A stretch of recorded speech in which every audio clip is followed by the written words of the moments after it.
సంగారెడ్డి పట్టణం మరియు మండల పరిధిలో మంజూరైన కళ్యాణ లక్ష్మి, షాదీ ముబారక్ చెక్కులను లబ్ధిదారులకు వెంటనే ఇవ్వాలని జన జాగృతి సేన ఆధ్వర్యంలో శుక్రవారం సంగారెడ్డి తహసీల్దార్ దేవదాస్కు వినతిపత్రం అందజేశారు.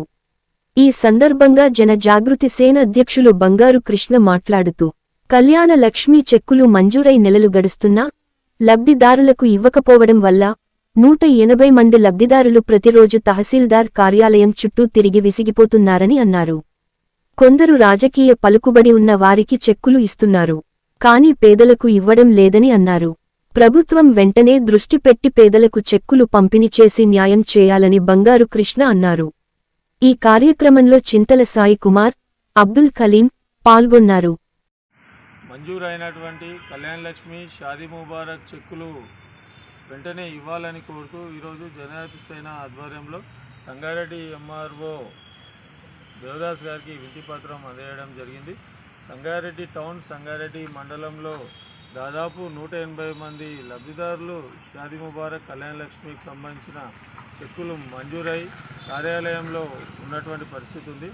రోజు లబ్ధిదారులు అనేక మంది పదుల సంఖ్యలో, 20 సంఖ్యలో ఈరోజు రోజు కార్యాలయానికి వస్తూ వాళ్ళు చెక్కులు అడుగుతున్నా కూడా ఇంకా డేట్ ఫిక్స్ చేయలేదు అని చెప్పి అధికారులు చెప్తున్నటువంటి పరిస్థితి ఉంది. దీంతో లబ్ధిదారులు చాలామంది కూడా తిరిగి వాళ్ళు విసిగిపోతున్నటువంటి పరిస్థితి ఉంది.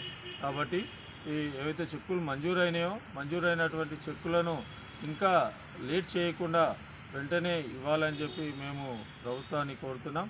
కాబట్టి ప్రభుత్వం ఈ విషయంలో దృష్టి సారించి ఎవరైతే చెక్కులు మంజూరైనాయో వాళ్ళందరికీ వెంటనే ఇవ్వాలి. మరికొంతమంది కూడా తమ పలుకుబడిని ఉపయోగించి లోపల చెక్కులు తీసుకుంటున్నారన్న సమాచారం కూడా మాకుంది.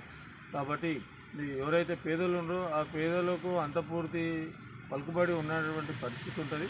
కాబట్టి అందరూ పలుకుబడి ఉపయోగించి తీసుకోవాలంటే అందరూ తీసుకోలేరు. కాబట్టి ఆ రకంగా ఎవరైతే పేదలు ఉన్నారో ఆ పేదలను ఇంకా ఇబ్బందులు పెట్టకుండా, ఇప్పటికే చాలా లేట్ అయింది, మంజూరై నెలలు గడుస్తున్నా కూడా ఇవ్వడం లేదు. కాబట్టి మంజూరైనటువంటి చెక్కులు వెంటనే ఇచ్చి ఆ పేదలకు న్యాయం చేయాలని చెప్పి మేము ప్రభుత్వాన్ని కోరుతున్నాం.